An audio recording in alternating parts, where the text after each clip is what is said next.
नमस्कार सेवारो। आज हाम्रो विजयादशमी नवमीको दिन हाम्रो राईहरूको भीमसेन पूजा गरेको भाले हो। च्याप लोकल चाहिँ होइन है, फेरि कोइलर रहेछ। अब यस्तो हाम्रो महान पर्व दसैँको बेलामा यो भाले काटेपछि अब तिते त खानै पर्यो। तिते नखाए त अनि खाए जस्तै हुन्न। आज मैले तिते यानि कि राई भाषामा विभिन्न राईहरू थुलुम चाम्लिङ बान्तावाहरूले कसैले तिते नि भन्दो रहेछ, कसैले के अरे पनि वाचे पनि भन्दो रहेछ। खाने गरिन्छ, साह्रै मिठो लाग्छ, तर बनाउन चाहिँ अलिकति झ्याउ है यही आगोमा। अनि टप्प पारेर राम्रो गर्ने गर्दैछु। राईको जातले भुत्ला पनि नछोड्ने रहेछ भन्छ होला कसैले हेर्दाखेरि त। खाना चाहिँ साह्रै मिठो। अब यसो भुत्ला झलाएर यसलाई यो एउटा एक प्रकारको तितेको लागि यो मरमसला नै मानिन्छ। मरमसलै भन्नु पर्यो। विचार गर्दाखेरि आज चाहिँ च्यापको तिते खाने हो।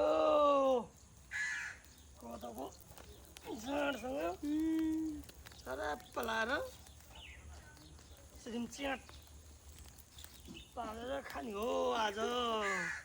एकछिन गरिराख न।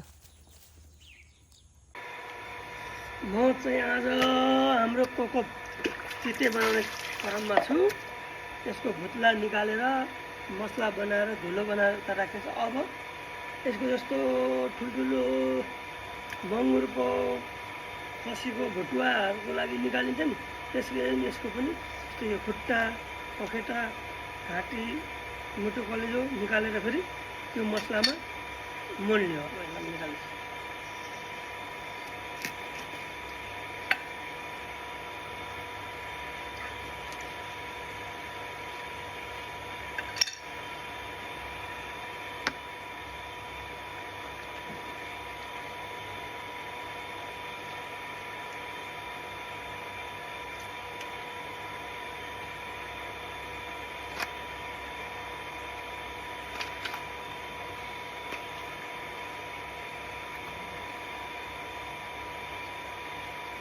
भाले चाहिँ साह्रै रहेछ है। तर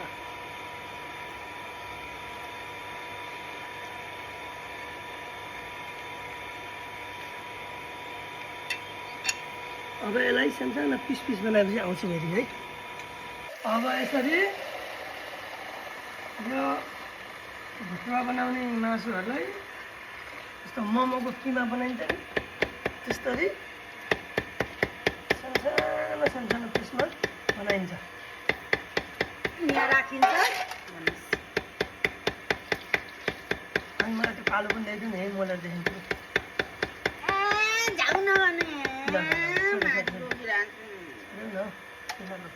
अब यसरी त्यो पखेटालाई पनि मसिनो अदरक लसुन प्याक गरेर सिलौटामा पिस्ने त्यहाँदेखि मसिनो किमा सेम मोमोको किमा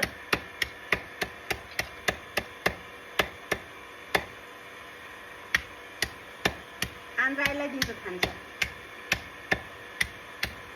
मसिनो गरेर कुखुरा लाग्यो।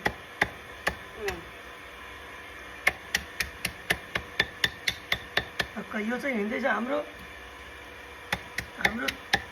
कोको तितेको लागि किमा। अब यसलाई अघि पोलेको थियो नि भुत्ला, हाम्रो मसला, त्यो मसलामा मोलिन्छ।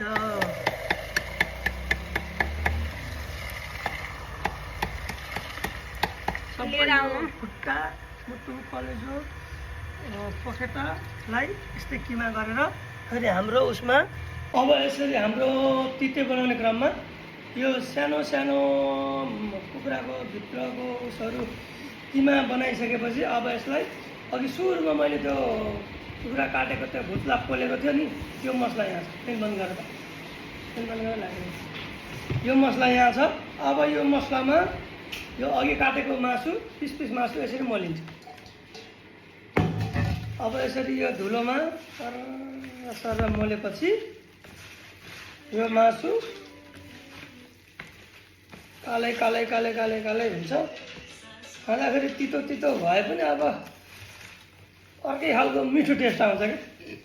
अब यो सुँग्दाखेरि नि आहा अब तिते बन्न लाग्यो है। अब कता छ कोदोको जाँड, कोदोको जाँडसँग चार झ्याप खाना मजा आउँछ। ल यस्तो पर्छ। यो चाहिँ हाम्रो टक्क तितेको लागि गाउँले पाराको मसला टक्क यति यसलाई पिसेर च्याप्पा हालेपछि बल्ल तिते हुन्छ। गजबको राईलाई खुर्सानी हुन्न फेरि। तिते पनि सुरु गरियो, कराईमा हालियो, कालो कालो देखिन्छ भुल्दा हेर्दा चाहिँ। तर मिठो चाहिँ खाना त्यसरी मिठो हुन्छ है साथीहरू। प्याज चाहिँ हाल्नै बाँकी छ। अब पट पट पट पट पट पट पट पट पट पट पट पट भुटेर च्याप्प लाएर ल साथीहरू फाइनली हाम्रो तिते बनिसकेको छ। च्याप्प खाइन्छ कोदोको जाँडसँग। तर कोदोको जाँड चाहिँ छैन, यो मात्र है।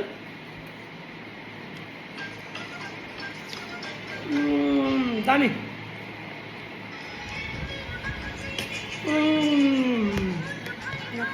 हाम्रो बुढीले बनाएको है, हाम्रो राइनी बुढीले।